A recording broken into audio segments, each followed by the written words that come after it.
आपका स्वागत है एडुपाई चैनल में। और आज हम शुरू करने वाले हैं JEE main previous year question practice session 2023। इस सेशन के अंदर आने वाले कुछ दिनों के अंदर जो जेई मेंस एग्जामिनेशन होने वाला है उससे रिलेटेड कुछ इंपॉर्टेंट चैप्टर्स जो फिजिक्स में है उनका हम लोग डिस्कशन करेंगे। ठीक है, डिस्कशन इन द सेंस हम क्या बोलना चाह रहे हैं कि हम लोग प्रीवियस ईयर के question that is JEE main 2023 2022 इस ईयर्स में आए हुए क्वेश्चंस को क्या करेंगे, एनालाइज करेंगे और समझेंगे कि किस तरह के कॉन्सेप्ट्स को पढ़ना ज्यादा जरूरी है, किस कॉन्सेप्ट को ज्यादा फोकस देना चाहिए, कौन सा कॉन्सेप्ट हमारे लिए ज्यादा इंपॉर्टेंट होगा एग्जामिनेशन पर्सपेक्टिव से। अगर हम लोग वेटेज के हिसाब से देखें तो ऑप्टिक्स चैप्टर का वेटेज जेई मेन के अंदर 2 क्वेश्चन पर सेशन का है। मतलब ऑप्टिक्स चैप्टर से हर सेशन में 2 क्वेश्चन मिलेगा आपको। सबसे इंपॉर्टेंट कंसेप्ट जो आप यहाँ पर देख पा रहे होंगे वो आपके पास ऑरेंज में दिया गया है। और ऑप्टिक्स यहाँ पर कहां पर है, ये हमारे पास ऑप्टिक्स रहा। This is basically what optics, ये हमारे पास ऑप्टिक्स है। तो बेसिक ज्यादा टाइम ना लेते हुए आप लोगों का मैं शुरू करता हूं क्वेश्चन का प्रैक्टिस सेशन। ठीक है, तो फर्स्ट क्वेश्चन हमारे पास क्या दिया गया है, two objects are placed at 15 centimeters and 25 centimeters from the pole in front of a concave mirror having radius of curvature 40 centimeter and distance between the images formed by the mirror is। अच्छा, दो objects रख दिया गया है, object B और object A. Object A एक image तैयार कर रहा है आई ए, ऑब्जेक्ट बी एक इमेज तैयार कर रहा है आई बी। पूछा क्या जा रहा है कि ऑब्जेक्ट जो इमेजेस फॉर्म कर रहे हैं उनके बीच का डिस्टेंस क्या है। ठीक है, कॉन्सेप्ट यहां पर क्या लगेगा, दो तरह का फॉर्मूला है हमारे पास। पहला फॉर्मूला होता है मिरर फॉर्मूला। याद रखिए, कॉन्सेप्ट एक बॉक्स के अंदर मैं लिख दे रहा हूं, आप लोग भी इसी तरह अपने नोटबुक में एक बॉक्स बनाइए और उसके अंदर लिख लीजिए मिरर फॉर्मूला। मिरर फॉर्मूला, तो मिरर फॉर्मूला जो है हमारे पास वो क्या होता है, वो मिरर में इमेज और ऑब्जेक्ट के बीच के डिस्टेंस को कैलकुलेट करने में मदद करता है।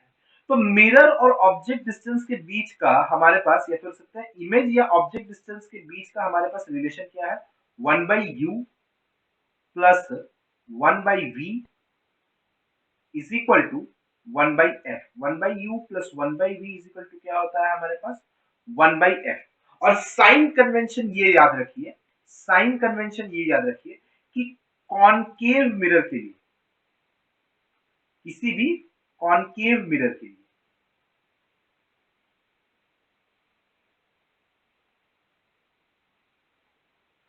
फोकल लेंथ हमेशा लेस देन 0 होगा। मतलब नेगेटिव में लेना है, क्यों, क्योंकि फोकस जो होता है किसी भी कॉनकेव मिरर का वो कहां लाई करता है, वो लेफ्ट हैंड साइड में लाई करता है पोल के, इसीलिए उसको नेगेटिव लेते हैं। साथ ही साथ कॉनकेव मिरर में जो ऑब्जेक्ट डिस्टेंस है उसको भी लेस देन 0 लेना है, क्योंकि ऑब्जेक्ट्स देखिए यहां पर कहां लाई कर रहा है, पोल के लेफ्ट हैंड साइड में। तो ये हमारे पास कॉन्सेप्ट है। तो ये कॉन्सेप्ट के बेसिस में ये क्वेश्चन बनेगा। तो पहले हम लोग ए का इमेज डिस्टेंस कैलकुलेट कर लेते हैं। I by u a plus I by, और सॉरी आई बोल रहे 1/va is equal to 1 focal length. ये बराबर हमारे पास क्या आ जाएगा, -1/15 plus 1/va that is object A का जो इमेज डिस्टेंस है इज इक्वल टू -1/20। सॉल्व करने के बाद va कितना आएगा, सॉल्व करने के बाद इमेज डिस्टेंस का जो वैल्यू आएगा दैट विल बी 60 सेंटीमीटर। ठीक है, और इसी तरह से इसी फॉर्मूला में रख करके अगर आप बी डिस्टेंस को कैलकुलेट करते हैं, वीबी को कैलकुलेट करते हैं, तो वो कितना आएगा आपके पास, -100 सेंटीमीटर। जिससे दोनों के बीच का इमेज डिस्टेंस क्या हो जा रहा है, दोनों के बीच का इमेज डिस्टेंस 160 मीटर्स हो जा रहा है।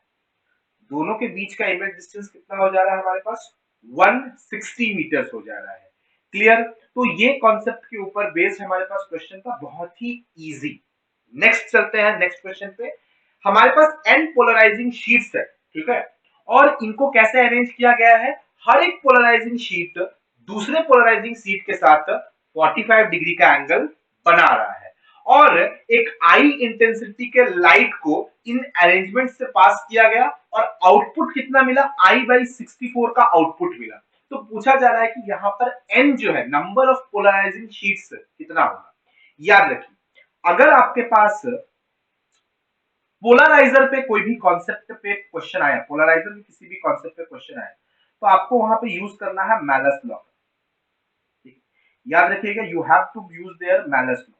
और मैलस लॉ क्या बोलता है कि पोलराइजर से पास करने के बाद जो इंटेंसिटी ऑफ लाइट होगा वो कितना होगा, I naught cos square theta, I naught cos square theta, ठीक है।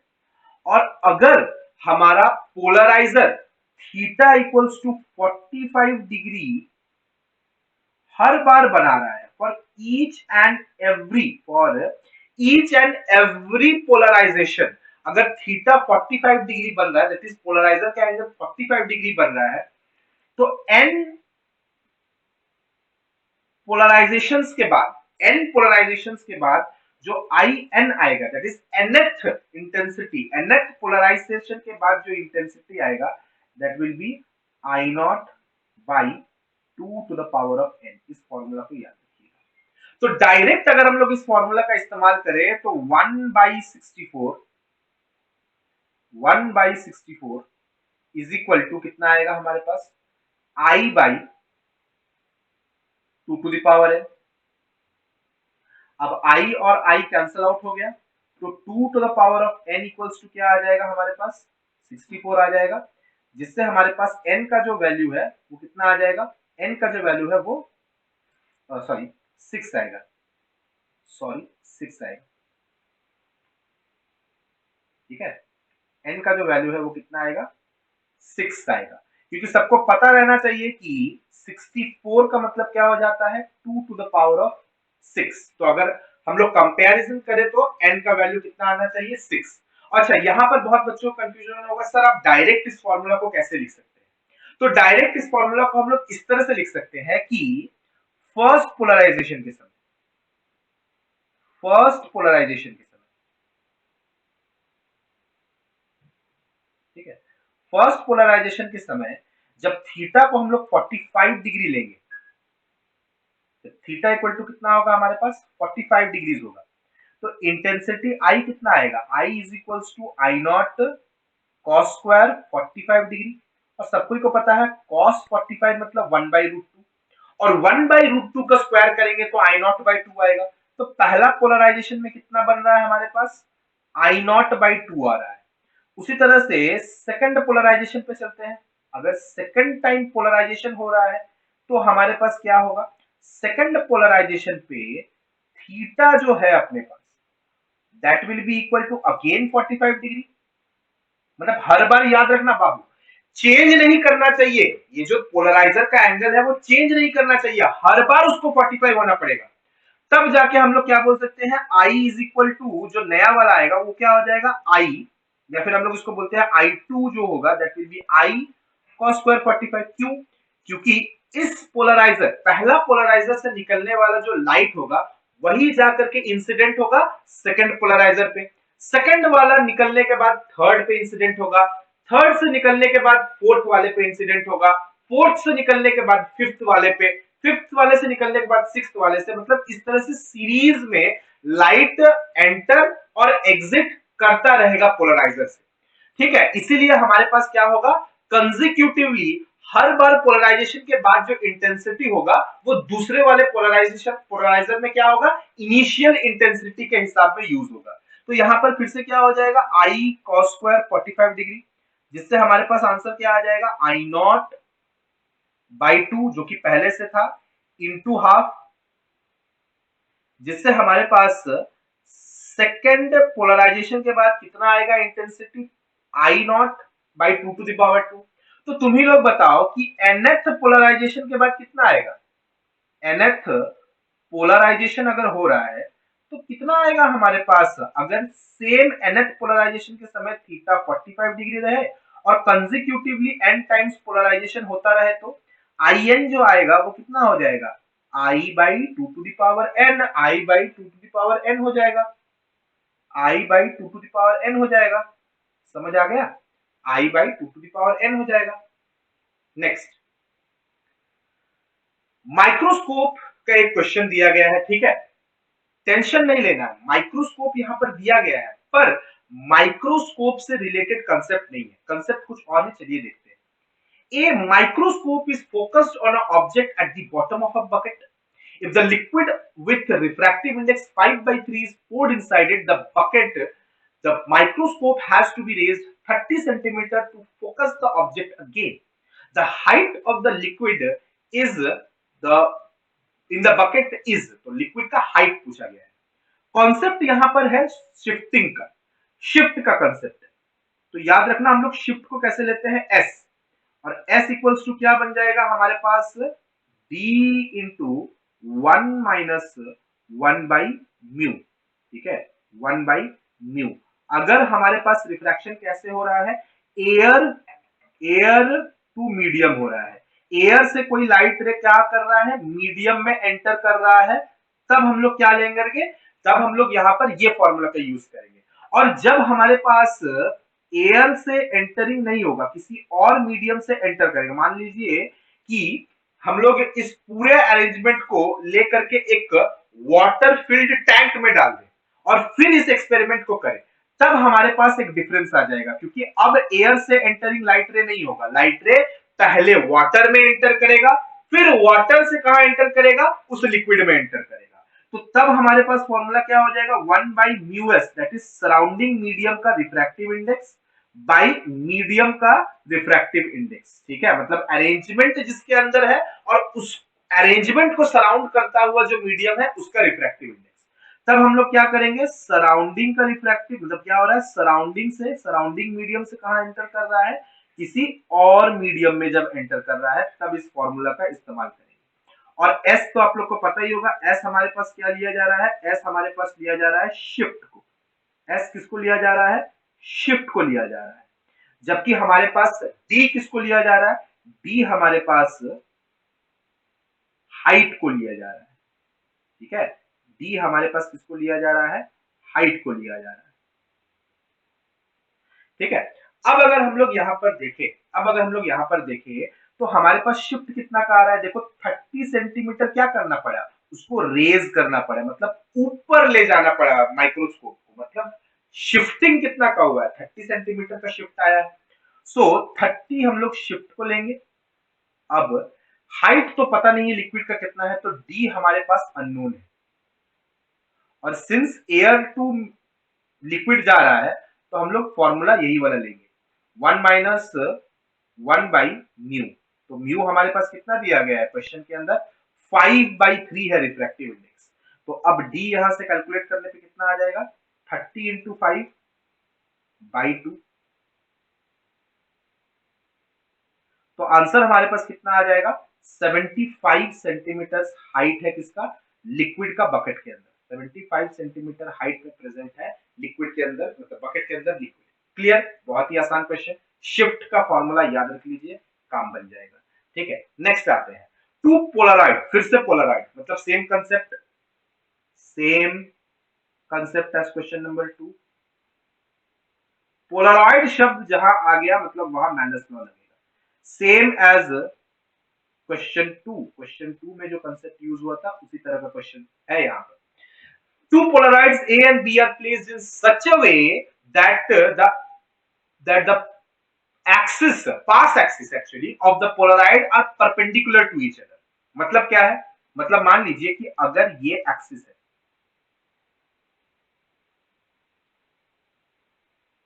ये क्या है अपने पास, नॉर्मल एक्सिस, मैं एक दूसरा कलर ले रहा हूं पोलराइड के एक्सिस को दिखाने के लिए, और ये हमारे पास क्या है, ये हमारे पास अगर पोलराइड का एक्सिस है, पहला पोलराइड का एक्सिस है तो मैं यहाँ पे ए लिख देता हूं, और ये हमारे पास दूसरा पोलराइड का एक्सिस है, तो ये जो दो पोलराइड्स यहाँ पर बनेंगे, इन दोनों पोलराइड्स के बीच का जो एंगल बनेगा, इन दोनों के बीच का जो एंगल बनेगा थीटा इक्वल्स टू कितना होगा, 90 डिग्री होगा।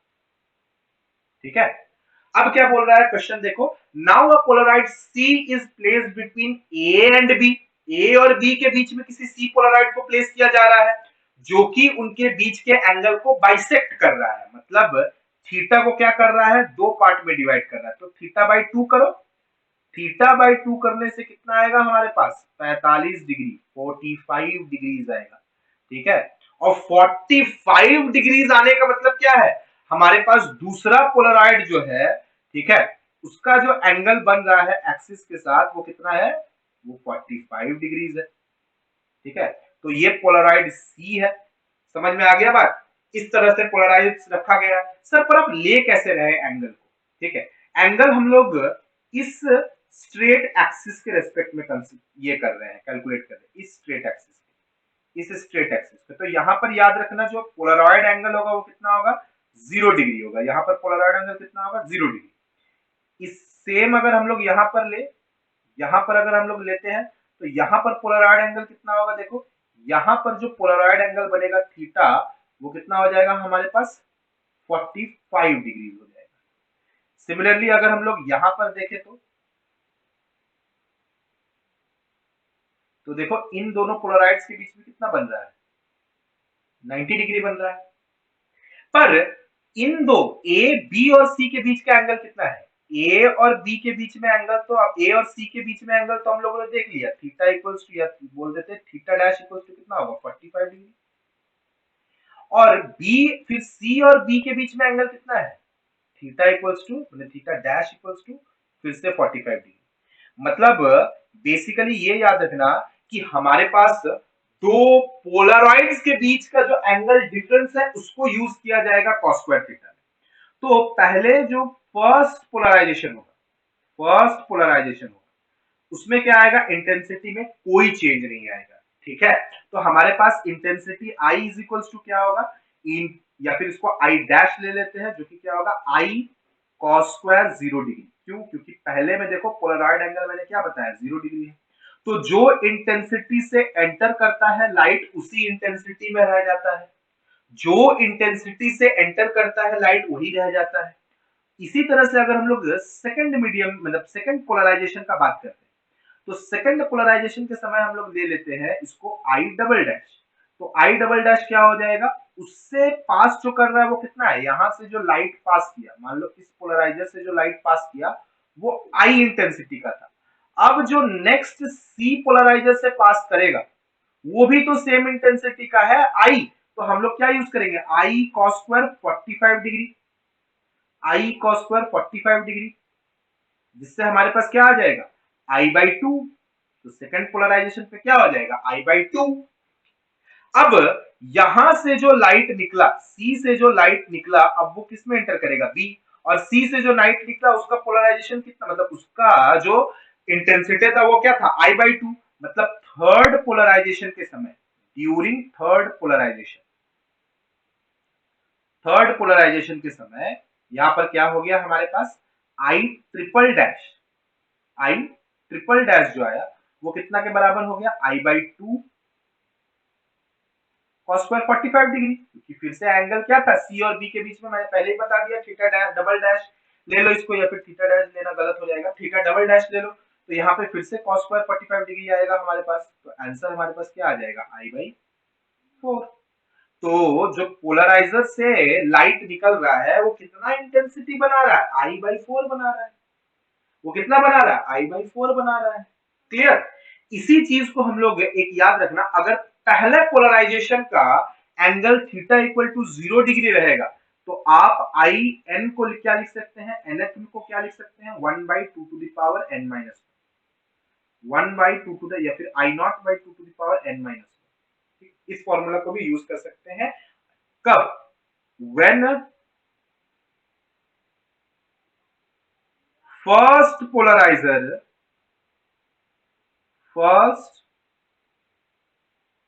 पोलराइजर is at 0 degree,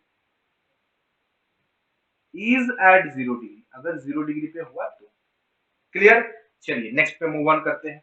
एक थिन प्रिज्म है, उसका एंगल कितना है, P1 है, और उसका एंगल कितना है, 6 डिग्री है। वो किस रिफ्रैक्टिव इंडेक्स से ग्लास से बनाया है, 1.54 रिफ्रैक्टिव इंडेक्स से ग्लास से बनाया है। Combined with another prism P2 made from glass of refractive index 1.72 to produce a dispersion without average deviation। ये एक बहुत ही इंपॉर्टेंट कंसेप्ट होता है, डिस्पर्शन विदाउट एवरेज डेविएशन। मतलब डेविएशन कम हो रहा है, डिस्पर्शन ज्यादा हो रहा है। डेविएशन रिलेटिवली कम हो रहा है, डिस्पर्शन ज्यादा हो रहा है। और इस तरह के एंगल के लिए या इस तरह के क्वेश्चंस के लिए जो कंसेप्ट यूज किया जाता है that is deviation of angle. याद रखना क्या होता है, a into mu minus one, a into mu minus one. ठीक है, a into mu minus one, ये फॉर्मूला कहां से आता है, याद रखना ये फॉर्मूला जब हम लोग बहुत स्मॉल एंगल्स के लिए काम करते हैं तो प्रिज्म का जो रिफ्रैक्टिव इंडेक्स है ये इसमें बदल जाता है, प्रिज्म का जो रिफ्रैक्टिव इंडेक्स है वो इसमें बदल जाता है। क्लियर? तो नाउ अब हम लोग यहां से क्या बोल सकते हैं, अब हम लोग यहां से ये बोल सकते हैं कि जब डिस्पर्शन ये से डेविएशन से ज्यादा होगा तो फर्स्ट प्रिज्म का डेविएशन बराबर क्या होगा, सेकंड प्रिज्म का deviation. Deviation of first prism is equal to deviation of second prism. इसका कंडीशन क्या होगा, ये शब्द याद रखिएगा, dispersion, dispersion without deviation, without deviation या फिर without average deviation.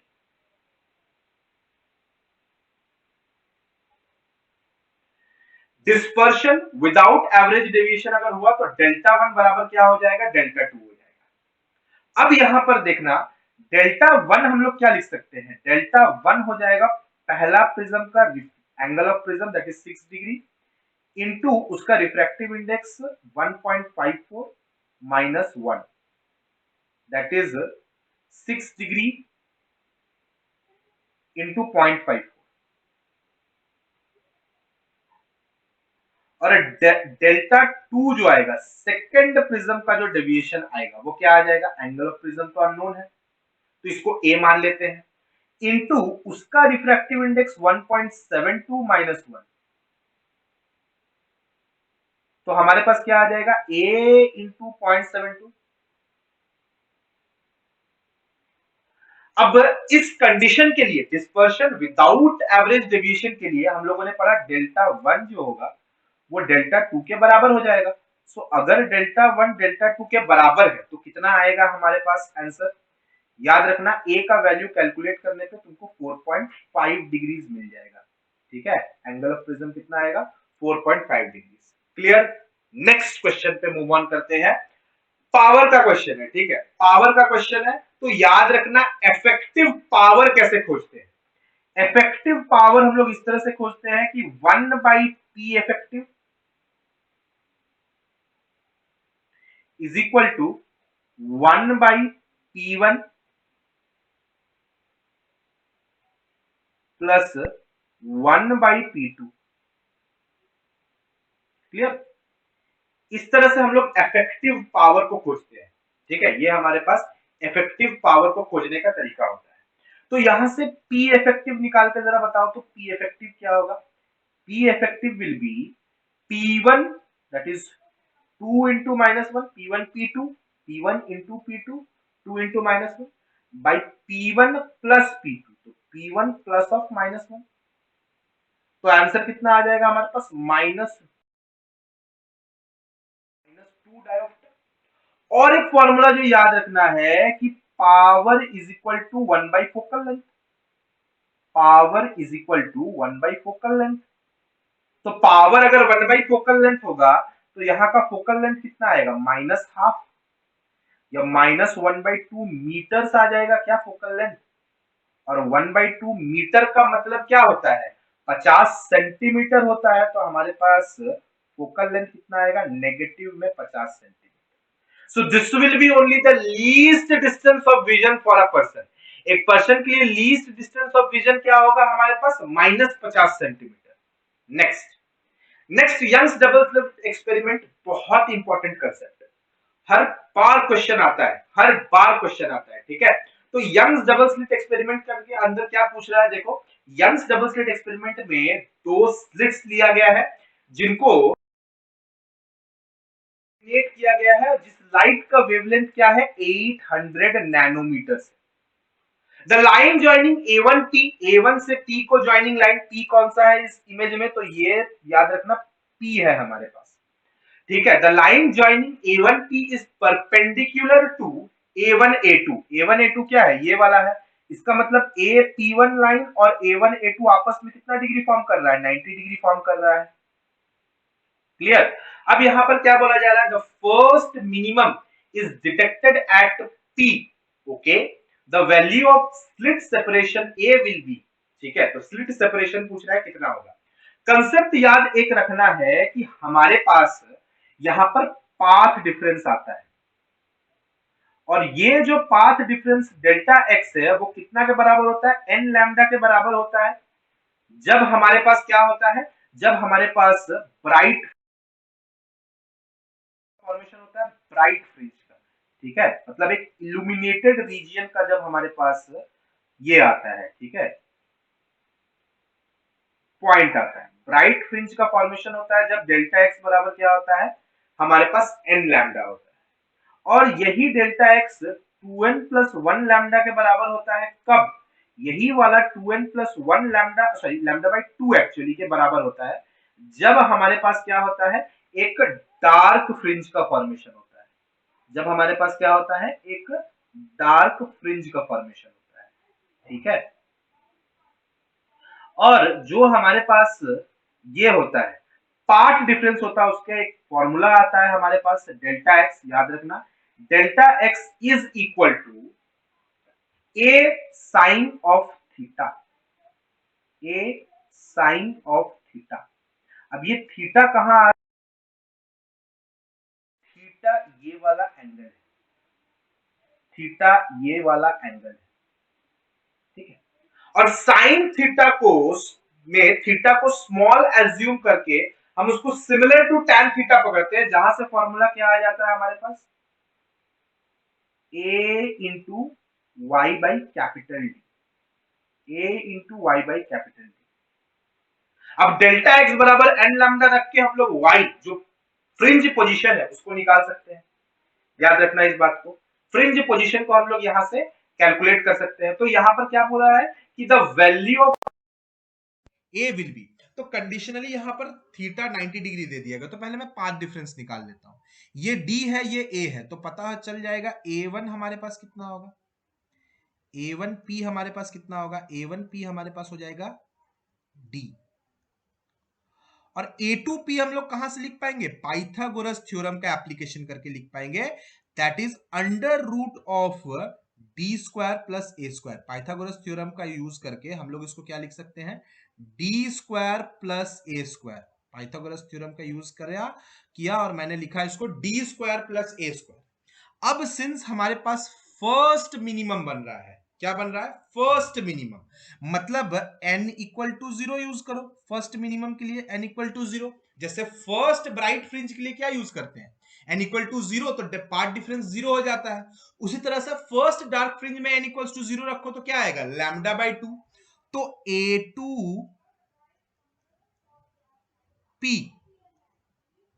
Minus A1P ये किसके बराबर आ जाएगा हमारे पास, लैम्डा बाई 2 के बराबर आ जाएगा, क्योंकि मैंने क्या रख दिया, n को इक्वल टू 0 रख दिया है, तो लैम्डा बाई 2 के बराबर आ जाएगा। सो यहां पर अब हम लोग क्या करेंगे, हम लोग यहां पर under root D square plus A square रखेंगे, under root D square plus A square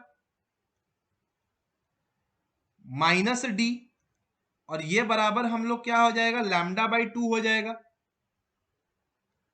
अब एक काम करते हैं कि यहां से d को कॉमन ले लेते हैं, तो हमारे पास क्या बन रहा है, d को कॉमन लेने पर 1 plus A square by D square का power half minus D equal to क्या आ जाएगा हमारे पास, लैम्डा बाई 2 आ जाएगा, अब अगर हम लोग यहां पर देखते हैं तो एक्सपेंशन रूल का अगर इस्तेमाल करें तो 1 plus x to the power n के एक्सपेंशन में 1 plus x to the power n के एक्सपेंशन में x के पावर n का एक्सपेंशन लेते हैं तो हमारे पास क्या आ जाता है 1 plus n x 1 plus n x. कब ले सकते हैं इस चीज को? जब x लेस देन 1 होता है। जब x 1 के कंपैरिजन में बहुत कम होता है तब ये एक्सप्रेशन आता है। तो यहां पर अगर हम लोग ऑब्जर्व करें तो कंडीशनली हम लोग को भी पता है कि a क्या होता है, लेस देन d होता है। तो अगर a को लेस देन d पकड़ा जाए तो एक्चुअल में क्या आ जाएगा हमारे पास, d into 1 plus A square by 2d²। n का वैल्यू क्या है यहां पर, हाफ है। देखो n का वैल्यू क्या है, हाफ है।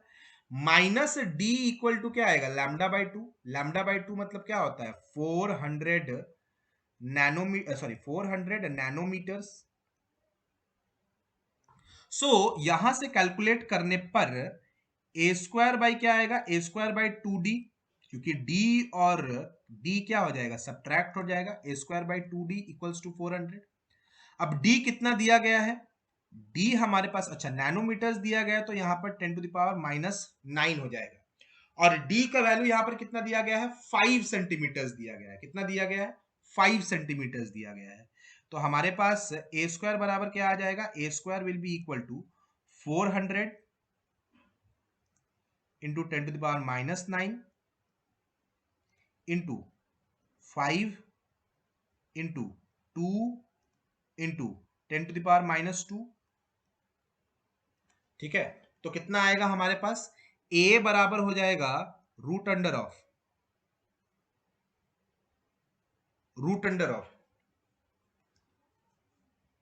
4 into 10 to the power of -8, जिससे हमारे पास क्या आ जाएगा, 2 into 10 to the power of -4, जिससे हमारे पास क्या आ जाएगा, 200 माइक्रोमीटर्स इसका आंसर होगा। 200 क्या हो जाएगा हमारे पास, माइक्रोमीटर्स इसका आंसर होगा। कोई दिक्कत, कोई प्रॉब्लम किसी को, समझ में आ गया? बहुत ही इजी कंसेप्ट था। चलो नेक्स्ट कॉन्सेप्ट पे चलते हैं हम लोग। क्या बोल रहा है, the light rays of an object have been reflected towards an observer from a standard flat mirror. The image observed by the observer will be। पहला तो ये समझ लो कि अगर फ्लैट मिरर है, प्लेन मिरर है, रियल इमेज बन ही नहीं सकता। हमेशा याद रखना कि प्लेन मिरर कैसा इमेज फॉर्म करता है, प्लेन मिरर एक वर्चुअल इमेज फॉर्म करता है। Plane mirror forms virtual image.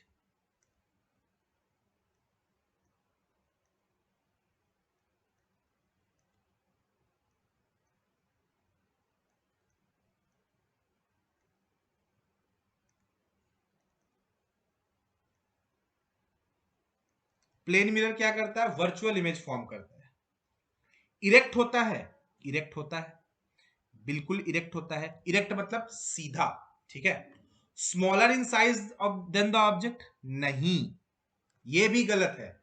क्या होता है, same size as the object, object के साइज के बराबर होता है, same size as the object, as the object. जैसे अगर हम लोग मिरर में देखें, अपना घर के मिरर में देखें, तो मेरा जो साइज रहेगा, मेरा जो बॉडी का साइज रहेगा और मेरे फॉर्म्ड इमेज का जो बॉडी का साइज रहेगा वो तो सेम रहेगा। ऐसा नहीं कि मैं अपने साइज से थोड़ा एक्सटेंडेड या अपने साइज से थोड़ा शॉर्टर दिखूंगा। इसीलिए smaller in size than the object नहीं हो सकता है। लैटरली इन्वर्टेड, बिल्कुल, ये बहुत ही इंपॉर्टेंट सा क्राइटेरिया है। तो हमारे पास ये क्या हो जाएगा, लैटरली इन्वर्टेड, लैटरली इन्वर्टेड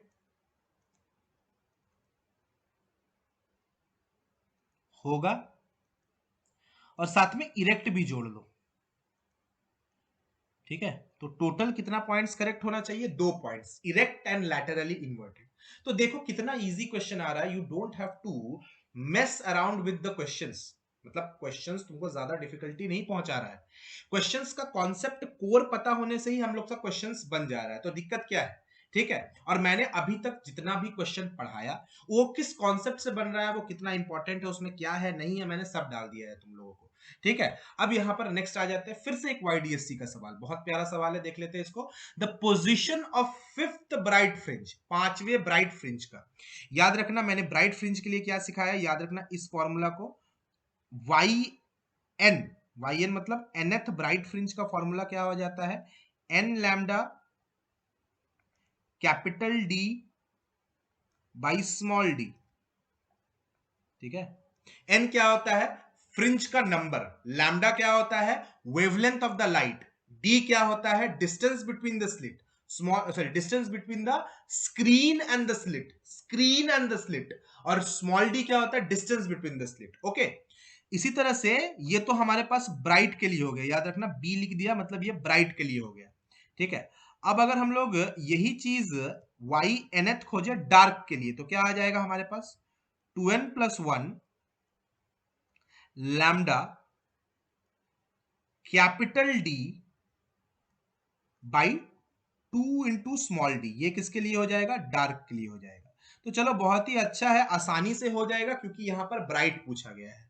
तो nth ब्राइट मतलब फिफ्थ ब्राइट का बात किया जा रहा है, तो n इज इक्वल टू कितना लोगे, फिफ्थ ब्राइट का पूछा गया है, याद करो फिफ्थ ब्राइट, फर्स्ट ब्राइट के लिए n 0 हो जाता है ना, सेकंड ब्राइट के लिए क्या होता है, सेकंड ब्राइट के लिए हमारे पास क्या लेंगे, n का वैल्यू, क्या लेंगे, n का वैल्यू 1 लेंगे।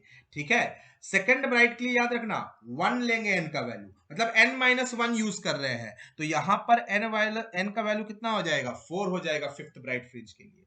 From the central maxima 5 centimetre, मतलब yn भी दे दिया गया है, yn कितना दे दिया गया है, yn दे दिया गया है 5 इंटू 10⁻⁻2 मीटर्स, सेंटीमीटर में दिया गया है, मैं इसको मीटर्स में कन्वर्ट करके ले रहा हूं। ठीक है, उसके बाद क्या दिया गया है, distance between the slit and the screen, अच्छा कैपिटल D दे दिया गया है, कितना, 1 मीटर, चलो ये तो 1 मीटर्स में ही है तो कोई दिक्कत नहीं होगा। सेकेंडली क्या दिया गया है, देखो wavelength of used monochromatic light, जो मोनोक्रोमैटिक लाइट यूज हो रहा है, मतलब जिस लाइट के हेल्प से हम लोग यहां पर इंटरफेरेंस पैटर्न जनरेट करवा रहे हैं, उसका लैम्डा वेवलेंथ कितना दिया गया है, 600 नैनोमीटर, मतलब 600 इंटू 10⁻⁻9, जिससे हमारे पास कितना आ जा रहा है, 6 इंटू 10⁻⁻7 मीटर्स। अब हम लोग को क्या निकालना है, डिस्टेंस बिटवीन स्लिट्स निकालना है, so small d equals to क्या आ जाएगा हमारे पास, 4 इंटू लैम्डा का वैल्यू कितना है, 6 इंटू 10⁻⁻7 इंटू हमारे पास स्मॉल d कितना है 1, और हमारे पास yn कितना आया है 5, तो 5 इंटू 10⁻⁻2, जिससे आंसर कितना आएगा, देखो यहां पर 24/5, 24/5 का मतलब हमारे पास कितना हो जाता है, 24/5 का मतलब हो जाता है 4.8 इंटू 10⁻⁻5 इंटू 10⁻⁻5। अब क्या करते हैं, अब हम लोग यहाँ पर 10 से मल्टीप्लाई डिवाइड कर देते हैं, तो हमारे पास 48 माइक्रोमीटर्स, 48 माइक्रोमीटर्स का डिस्टेंस आ रहा है स्लिट्स के बीच का। ठीक है, याद रखना माइक्रो बच्चों को बहुत प्रॉब्लम होता है, नैनो माइक्रो इसमें, तो याद रख लेना है कि अगर मिली दे दिया गया है, याद रखना अगर मिली दिया गया है, मिली का मतलब होता है 10⁻⁻3, अगर माइक्रो दे दिया गया है, ठीक है, क्या दे दिया गया है, माइक्रो, माइक्रो का साइन क्या होता है, म्यू लगा दिया जाता है किसी भी चीज के आगे, तो 10⁻⁻6 हो जाता है, जिन बच्चों को प्रॉब्लम है उनके लिए बता दे रहा हूं। और नैनो, एन अगर किसी के आगे लगा दिया गया है तो उसका मतलब नैनो होता है। ठीक है, तो नैनो का मतलब क्या होगा, 10⁻⁻9, 10⁻⁻9, ये कन्वेंशन को यहां पर यूज करके चलना है। नेक्स्ट चलो आगे बढ़ते हैं। When a beam of light is allowed to pass through convex lens, when a beam of light is allowed to pass through a convex lens parallel to principal axis, different colors of light converge at a point on the principal axis after diffraction. This is called, इसको बोलते हैं chromatic aberration. Chromatic, क्यों chromatic है? क्योंकि different colour का light है, इसलिए अलग अलग क्रोमा, क्रोमा शब्द किससे रिलेटेड हो, याद रखना, क्रोमा शब्द रिलेटेड होता था लाइट से, सॉरी कलर से, और अलग अलग कलर का लाइट है इसलिए इसको बोलते हैं क्रोमैटिक। एबरेशन मतलब क्या हो जाता है? एक सिंगल पॉइंट पे आके कन्वर्ज करना, एबरेशन।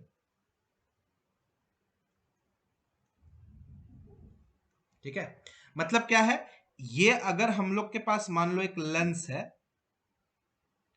अगर ये हम लोग के पास एक इस तरह से क्या लेंस है? कन्वेक्स लेंस है, और लाइट रेज अलग अलग कलर का लाइट रेज ऐसे पास कर रहा है, जैसे मान लो कि एक रेड कलर का लाइट पास कर रहा है, वेट अ मिनट, थोड़ा गलत हो गया,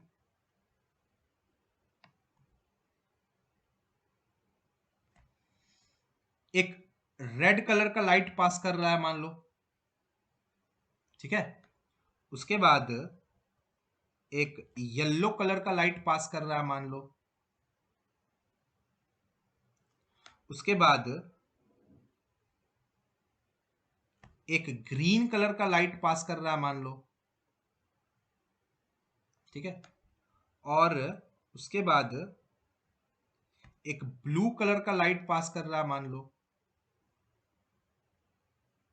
तो हमारे पास क्या हो जाएगा? सारा का सारा light parallel to principal axis है, इसीलिए ये आके एक ही पॉइंट पर क्या कर जाएंगे? कन्वर्ज कर जाएंगे। इस तरह से ये लाइट आएगा, पास करने के बाद यहां इस तरह से बेंड कर जाएगा, ठीक है।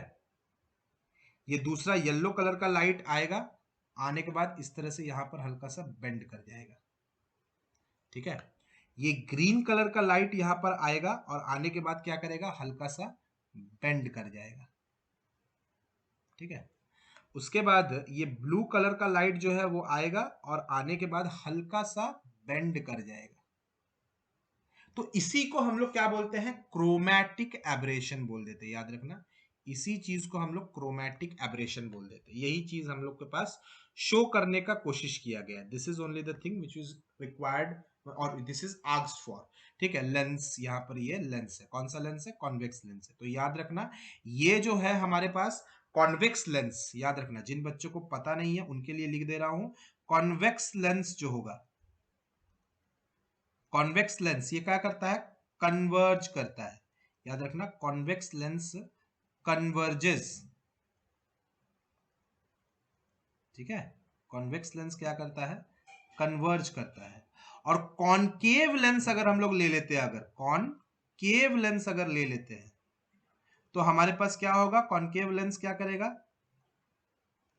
डाइवर्ज करेगा,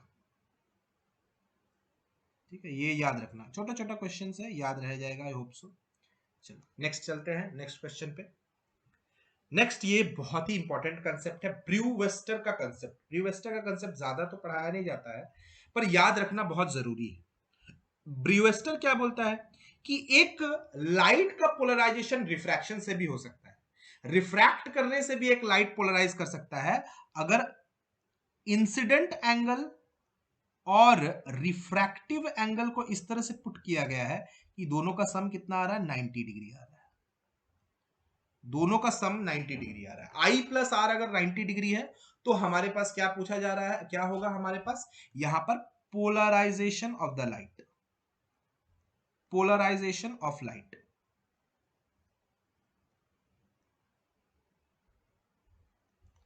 पोलराइजेशन ऑफ लाइट।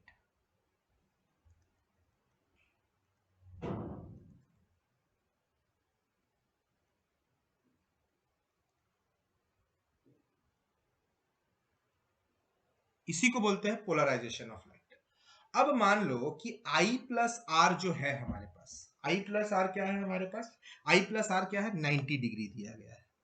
तो यहां पर क्वेश्चन क्या पूछा जा रहा है कि if Brewster angle for the light propagating from air to glass is theta B, मतलब यहां पर आई जो है ये दे दिया गया है थीटा बी, ये आई दे दिया गया है, और पूछा जा रहा है Brewster angle for the light propagating from glass to air, मतलब प्रिंसिपल ऑफ रिवर्सिबिलिटी, मतलब अगर यहां से यहां जाए तो ये एंगल अगर थीटा भी होगा, ये एंगल अगर थीटा भी होगा, तो पोलराइज करने के लिए दूसरे साइड से सेंट जो लाइट रे होगा या दूसरे मीडियम से ग्लास से एयर से, अगर ग्लास में से अगर एयर में भेजा जाता है लाइट, तो कितना एंगल लेना पड़ेगा, pi by 2 minus theta B. Principle of reversibility use किया गया। याद रखना क्या बोला जाता है प्रिंसिपल ऑफ रिवर्सिबिलिटी।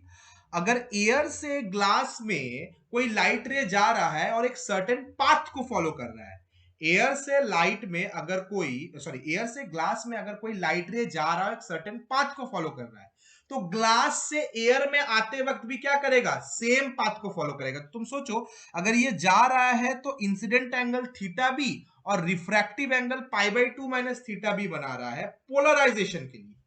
तो अगर ये ग्लास से एयर में आएगा तब इसका इंसिडेंट क्या बन जाएगा, pi by 2 minus theta B, और इसका रिफ्रैक्टिव क्या बन जाएगा, थीटा बी बन जाएगा। वही तो यहां पर पूछा गया, थोड़ा सा क्वेश्चन को ट्विस्ट ऑफ कर दिया और कुछ नहीं। ठीक है, सो ये क्या है, ये स्टेटमेंट ट्रू है, दिस स्टेटमेंट इज ट्रू, बहुत सही ये स्टेटमेंट दिया गया है।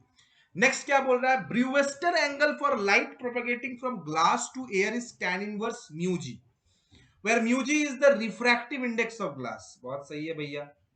तो यहां पर किसका काम आ रहा है, स्नेल लॉ का। स्नेल लॉ जो बच्चे नहीं जानते उनके लिए मैं यहां पर कॉन्सेप्ट बॉक्स में स्नेल लॉ दिख देता हूं। स्नेल लॉ आप लोग को याद होना चाहिए, बहुत ही इंपॉर्टेंट लॉ है स्नेल लॉ। स्नेल लॉ क्या बोलता है हम लोग को, दैट मान लीजिए एयर से आप जा रहे हैं तो mu air into sine of I, mu air मतलब क्या हो जाता है, एयर का refractive index into sine of angle of incidence, बराबर क्या हो जाएगा, mu of glass, mu of glass into sine of refractive index R, sine of refractive index are.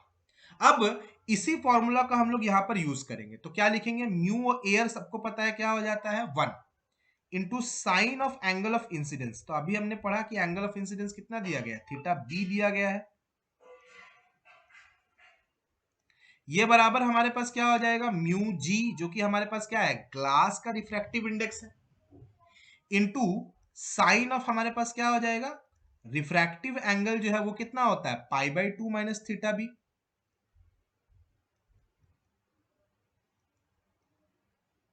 है ना, pi by 2 minus theta B होता है। तो जनरली हमारे पास क्या हो रहा है, जनरली हमारे पास थीटा बी जो आ रहा है वो कितना आ जाएगा, tan इनवर्स म्यू जी आ जाएगा, tan इनवर्स म्यू जी आ जाएगा। ठीक है, where mu g is the refractive window, Brewster angle from glass to air। अच्छा सॉरी, ग्लास टू एयर यहां पे पूछा गया, मैंने एयर टू ग्लास ले लिया। अब ग्लास टू एयर अगर होगा तो क्या हो जाएगा, ग्लास टू एयर अगर होगा तो क्या हो जाएगा हमारे पास, म्यू जी, नहीं सेम ही आएगा, सॉरी सॉरी सॉरी, नहीं सेम ही आएगा, आई एम सॉरी मेरा गलती हो गया, सेम ही आएगा, चेंज क्यों करेगा एंगल, थीटा भी सेम रहेगा, कोई दिक्कत नहीं है, बिल्कुल सेम रहेगा थीटा भी। तो ये स्टेटमेंट भी ट्रू है, ये स्टेटमेंट भी हमारे पास ट्रू है। तो हमारे पास दोनों स्टेटमेंट क्या है, ट्रू है, statement 1 and statement 2 both are true. ठीक है, चलिए नेक्स्ट क्वेश्चन है। नेक्स्ट क्वेश्चन है, a unpolarised beam of light of intensity 2 I naught is passed through a polaroid P and then through another polaroid Q, which is oriented in such a way that its axis makes an angle 30 degree relative to that of P. The intensity of emergent light, intensity of emergent light हमारे पास कितना होगा। तो यहां पर Polaroid का जो angle है वो कितना है, यहां पर पोलराइड एंगल दिया गया है 30 डिग्री, याद रखना है। यहां पर पोलराइड एंगल कितना दे दिया गया है, यहां पर पोलराइड एंगल को 30 डिग्री दे दिया गया है। ठीक है, तो अब हम लोग अपना जनरल मैलस लॉ लगाते हैं, सेम कंसेप्ट है एज टू। ठीक है, तो कंसेप्ट बॉक्स में हम कुछ नहीं लिख रहे हैं। तो यहाँ पर इंटेंसिटी कितना है, 2I नॉट है ना, 2I नॉट है। तो क्या करेंगे, I is equal to 2I not cos square 0 degree.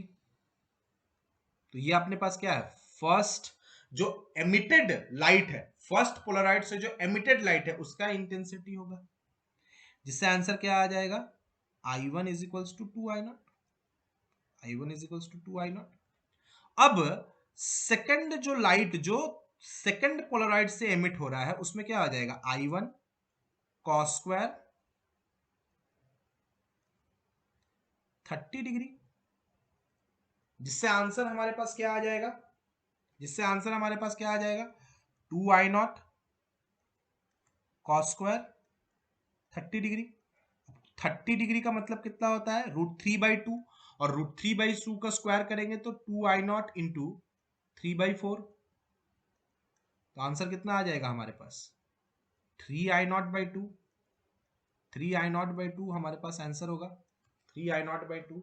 ये क्या है हमारे पास, refractive index of the light ray, refractive index of the light ray. ठीक है, अब यहां पर क्वेश्चन नेक्स्ट देखते हैं। Light enters from air into A given medium at an angle 45 degree with interference of air medium surface. After refraction, the light ray is deviated through an angle of 15 degree and its original direction, from its original direction, the refractive index of the medium। सबसे आसान question जो एक chapter में दिया जा सकता है वो ये है, रिफ्रैक्टिव इंडेक्स निकालो जब तुमको इंसिडेंस एंगल डेविएशन एंगल दे दिया गया। सबसे आसान क्वेश्चन जो कि दिया जा सकता है। जिन बच्चों को नहीं पता है, डेविएशन का फॉर्मूला हमारे पास क्या हो जाएगा, डेविएशन का फॉर्मूला हो जाएगा I माइनस आर। कब, ये तब होगा जब R is lesser than I। और R लेस देन I कब होता है, जब हम रेयरर से डेंसर में जाते हैं, याद रखना। तो किसी रेयरर मीडियम से डेंसर में जाने पर यह हो जाता है डेविएशन का फॉर्मूला। और सिमिलर टाइप से अगर हम लोग डेल्टा देखें फॉर सेकंड केस, तो उसमें होता है R माइनस आई। यहाँ पे R बड़ा हो जाता है I से, क्योंकि हम लोग कहां से कहां जा रहे हैं, डेंसर से रेयरर में जा रहे हैं। We are moving from denser to rarer. तो ये फॉर्मूला याद रखना बच्चों को, ठीक है। और स्नेल्स लॉ तो मैंने थोड़ा देर पहले ही पढ़ाया आपको जब ब्रूवेस्टर के बारे में बता रहा था, ब्रूवेस्टर्स का कंडीशन ऑफ पोलराइजेशन के लिए, ठीक है। तो यहां पर हम लोग क्या लगाएंगे, delta that is 15 degree is equal to कितना हो जाएगा, 45 डिग्री माइनस आर। तो रिफ्रैक्टिव इंडेक्स मतलब रिफ्रैक्टिव एंगल कितना आ गया, 30 डिग्री आ गया, इजी कैलकुलेशन, ठीक है। अब हम लोग स्नेल्स लॉ लगा देते, एयर में है तो 1 into sine 45 degree equals to, अब हम लोग कौन सा मीडियम में जा रहे हैं, किसी और मीडियम में जा रहे हैं, ठीक है। तो उसका म्यू दिया गया इसलिए mu into sine of 30 degree. तो म्यू इक्वल्स टू कितना आ जाएगा, 1/√2 डिवाइडेड बाय 1/2। तो हमारे पास म्यू आ जाएगा √2, और √2 का मतलब क्या होता है, 1.414। तो ये अपने पास वैल्यू हो जाएगा of refractive index of the second medium, ठीक है। ये क्वेश्चन भी क्लियर हो गया। चलिए नेक्स्ट क्वेश्चन पे चलते हैं। अच्छा, ये एक क्वेश्चन है जो कि आपको मैं होमवर्क टाइप में देता हूं, ठीक है। Let's see how many people can do this homework. इसको होमवर्क के तौर पे दे रहा हूं, ठीक है। एक होमवर्क क्वेश्चन देता हूं आप लोगों को, प्लीज ट्राई दिस, और इसका आंसर कमेंट बॉक्स पे डाल दीजिएगा, इसका आंसर कमेंट बॉक्स पे डाल दीजिएगा, ठीक है। अब यहां पर आते हैं, ये क्वेश्चन क्या बोल रहा है, as shown in the figure after passing through medium 1 the speed of light is v2 in medium 2, what will be the, अच्छा what will be the speed of light in medium 2। Okay okay, तो यहां पर याद रखिएगा mu जो होता है हमारे पास रिफ्रैक्टिव इंडेक्स, उसका फॉर्मूला क्या आता है, 1/√अंडर mu r, that is relative permittivity, sorry relative permeability of free space, और epsilon r that is relative permittivity of free space, ठीक है। Mu are into E r हमारे पास क्या होता है, म्यू का वैल्यू होता है।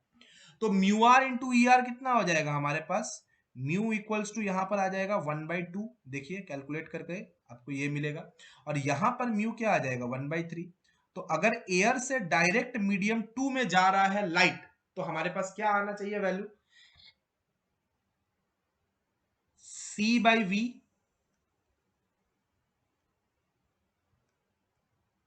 Is equal to 1/μ।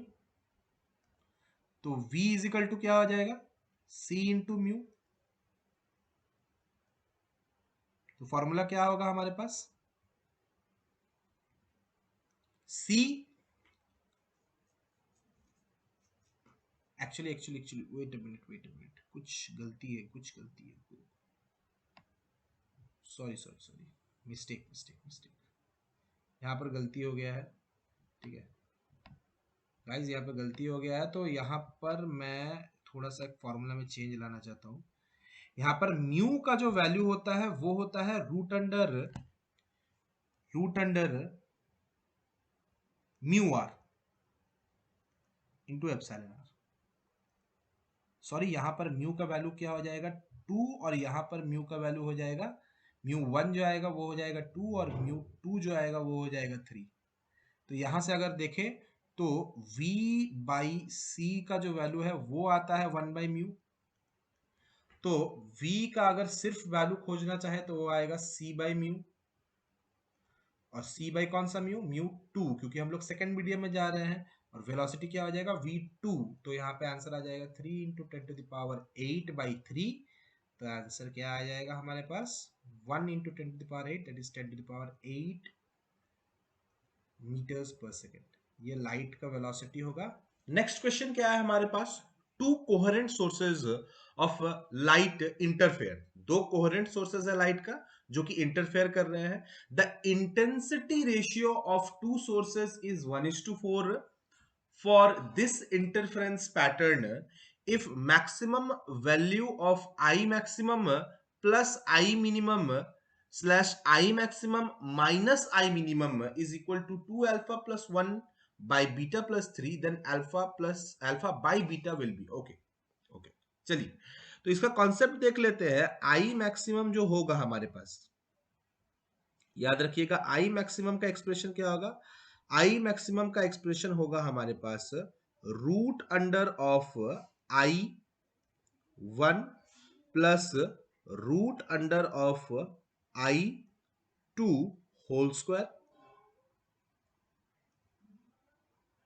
और I मिनिमम का वैल्यू क्या होगा हमारे पास, I मिनिमम का वैल्यू होगा हमारे पास root under of I1 minus root under of I2 whole square.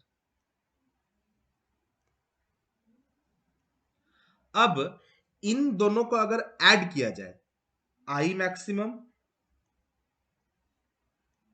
Plus I minimum, तो इसका वैल्यू क्या आ जाता है 2 into I1 plus I2, 2 into I1 plus I2, और I मिनिमम को और या फिर I मैक्सिमम को अगर I मिनिमम से सब्ट्रैक्ट किया जाए तो हमारे पास वैल्यू क्या आ जाता है 4 root I1 I2, 4 root I1 I2।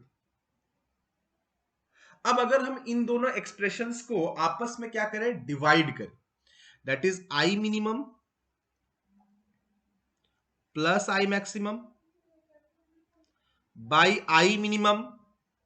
I maximum minus I minimum, तो हमारे पास क्या आ जाएगा 2 into I1 plus I2 by 4 root I1 I2, यही आएगा हमारे पास। क्लियर।